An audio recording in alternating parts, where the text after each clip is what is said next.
최근 한국의 방위산업의 위상이 날이 갈수록 높아지고 있습니다. 그야말로 세계 무기 시장에서 가장 핫하다고 할 수 있습니다. 무기 시장의 정점은 항공 분야라고 할 수 있는데 그중 가장 주력은 아무래도 전투용 항공기 분야라고 할 수 있습니다. 최근 한국의 FA-50이 세계 시장을 휩쓸면서 경공격기 분야에서 가장 각광받는 무기 중 하나로 손꼽히고 있습니다. 그런데 FA-50이 좋은 비행기인 건 맞는데 사실 F-21을 비롯해 F-35, B2 스텔스 폭격기까지 생산되는 이 시대에 왜 FA-50의 활약이 세계 항공무기 판도를 바꾸는 촉발점이 되는 걸까요? 이러한 사실을 전해드리기 위해서는 한참 개발이 진행 중인 KF-21보람의 전투기와 이야기를 같이 끌고 가야 하는데요. 자세한 내용은 다음과 같습니다. 이번 우크라이나 전쟁을 통해 많은 사람들에게 각인된 놀라운 사실이 하나 있습니다. 전쟁에서 이기기 위해서는 압도적인 성능의 무기를 보유하는 것도 중요하지만 후속 군수체계가 운용국가의 시스템과 결합되지 못할 때 어떤 결과가 생기는지 똑똑히 목격하게 되었다는 것입니다. 현실의 전쟁은 너무 많은 변수가 개입됩니다. 무기의 성능도 중요합니다만 그 국가의 운용 역량을 포함한 시스템의 지속 가능성도 중요합니다. 항공무기 기반을 구축하기 위해서는 일단 값비싼 기체 인수 비용을 장만하는 것이 매우 중요합니다. 그러나 연구개발비와 최소 30년 이상을 고려하는 후속 군수체계 비용을 모두 고려하면 천문학적인 금액이 필요하기에 300대 이상을 생산해야 규모의 경제가 발생해 사업이 추진 가능한 것으로 알려져 있습니다. 그래야 동일한 플랫폼으로 생산 단가를 낮출 수가 있고 추후에도 다른 기체와의 전력 통합 운용이 가능하게 됩니다. 이런 부분이 굉장히 생소한 부분은 아닐 겁니다. 비행기가 아닌 자동차 회사만 보더라도 차의 종은 다르지만 많은 부품을 호환되도록 설계해 규모의 경제를 이용하는 방법은 흔히 있는 일입니다. 그런데 전투용 항공기의 경우 워낙 고가이다 보니 이런 시도가 더 적극적으로 요구됩니다. 더구나 한번 선택한 초기 무장 시스템 기반은 후속 확장에도 지대적인 영향을 미칩니다. 이번 우크라이나 전쟁에서도 설사 나토 기반 전투기가 제공된다고 가정하더라도 조종사를 포함한 운용인력이 기종전환 훈련을 하기 위해서는 오랜 시간과 많은 비용이 들어가기에 구소련에서 생산된 무기들이 대거 지원되는 현상들을 목격했습니다. 우크라이나는 러시아와 싸우면서도 기존 구소련 연방의 경로 의존성을 버릴 수가 없었던 대가를 치르고 있습니다. 러시아와 싸우기 위해 러시아 무기를 지원받아 동원하는 웃지 못할 상황이 펼쳐지는 것이죠. 이런 부분에 대한 비판은 점심 식사 품평회처럼 간단한 문제가 아닙니다. 한 나라의 국방 시스템을 변경한다는 것은 너무나 많은 시간과 비용이 수반되는 문제이기 때문에 쉬운 이야기일 수가 없습니다. 전쟁을 영화로만 본다면야 첨단 무기로 일방적인 화력을 동원해 제압하면 끝내겠지만 사실 전쟁의 승패는 군수 지원에서 판가름 난다고 보아도 무방합니다. 자, 이제 본격적으로 FA-50 이야기로 다시 돌아가 보겠습니다. 지금의 상황에서 미국이 우크라이나에 지원을 한다고 하더라도 F-35 같은 최첨단 스텔스 전투기를 지원해 줄 수는 없습니다. 잘 아시겠지만 이런 무기들은 우방국 중에서도 혈맹에 가까운 나라들에게만 판매하기에 매우 획득하기 힘든 무기체계입니다. 차선책으로 F-16과 같이 고성능이며 실전 능력이 입증되었음에도 가격이 상대적으로 낮은 항공기들이 매력적인 대안이 될 수 있는데 이미 생산 라인이 포화되고 구매 계약이 체결되었다고 하더라도 정식으로 인도받기에는 너무 오랜 시간이 걸립니다. 유지보수와 부품 확보 같은 후속 군수 지원이 원활하지 않아 가동률이 떨어지게 될 가능성도 큽니다.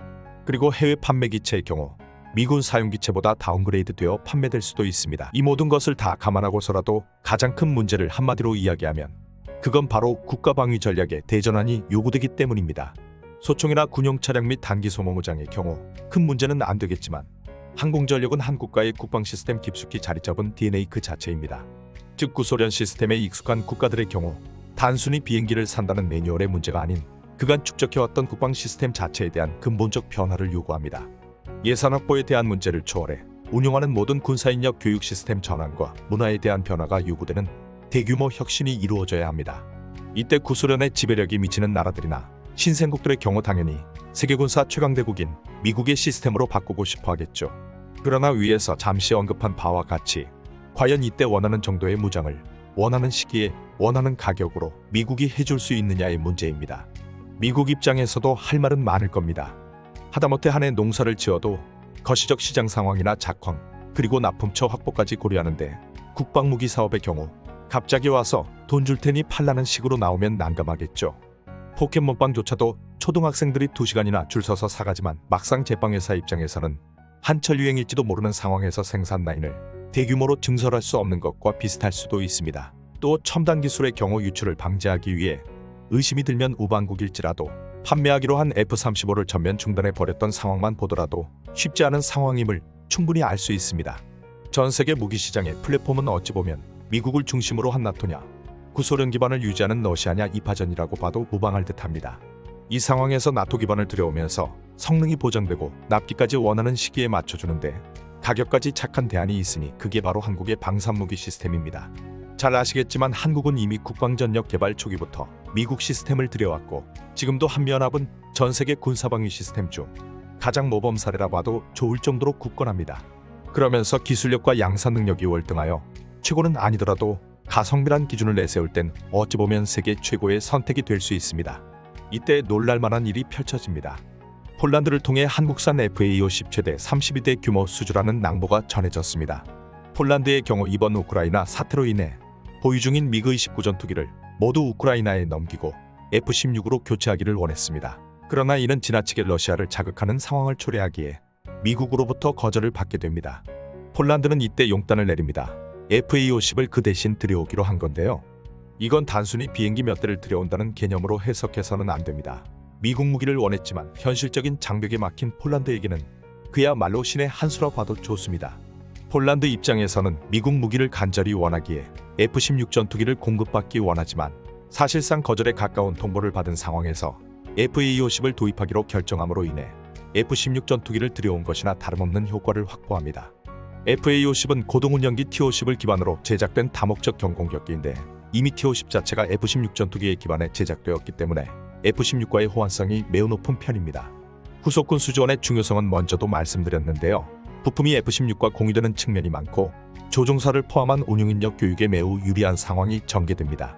FA-50 조종사는 그야말로 초단기 교육만으로도 F-16 조종사로 전향이 즉시 가능합니다. 그리고 무엇보다 높은 성공 가능성을 보이며 개발이 진행 중인 KF-21보람의 전투기와 연동되어 운용한다면 전 세계 국방운용 역사에서 가성비라는 개념의 진정한 의미가 무엇인지 모범 사례를 보여줄 나라가 될 수 있다는 겁니다. 세부적인 조건도 좋은데 A사 레이더를 기반으로 업그레이드가 가능하고 한국형 타우러스까지 장착한다면 유럽에서도 무시할 수 없는 국방력 보유국이 될 수 있습니다.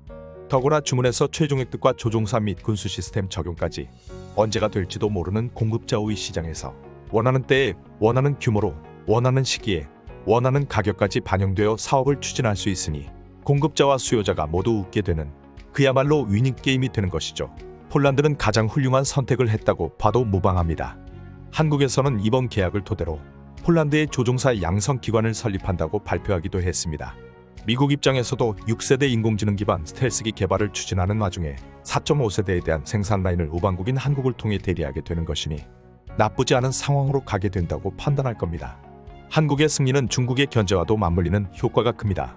혈맹국인 한국의 차세대 전투기 산업의 성공은 동북아 정세에 있어 미국에게 불리할 것이 없습니다. 이 모든 성공 드라마의 첫 단추는 바로 FA-50의 활약에 있습니다. 이야기가 이렇게 진행되어 추후 FA-50에서 자연스레 KF-21로 판로가 열리게 되면 현재 진행 중인 인도네시아와의 개발 분담금 갈등은 유럽 및 신생국 시장을 통해 자연히 해소되고 FA-50에서 KF-21로 이어지는 파이프라인이 보기 좋게 이어지게 됩니다. 다시 한번 정리하자면 FA-50을 구매하여 성공적으로 운영한 나라는 KF-21보람의 전투기를 구매할 가능성이 매우 높아지게 됩니다. 이렇게 FA-50의 성공이 KF-21보람으로 자연히 이어지며 한국 방위 산업의 향방을 결정하게 될 촉매제가 될 것이라 생각할 수 있는 겁니다. 그 이유는 당연히 5세대 스텔스 전투기의 개발일 것이고 그간 축적된 자본을 통해 충분히 스텔스 사업을 지속할 수 있는 분위기가 형성될 것입니다. 이러한 방향으로 한국의 방위 산업은 경쟁력을 확보할 수 있으며 나토권 국가들이 미국 무기 외에도 한국 무기를 망설임 없이 구매할 수 있도록 선택지를 제공하리라 봅니다. 모든 진행이 성공으로 이어지길 소망합니다.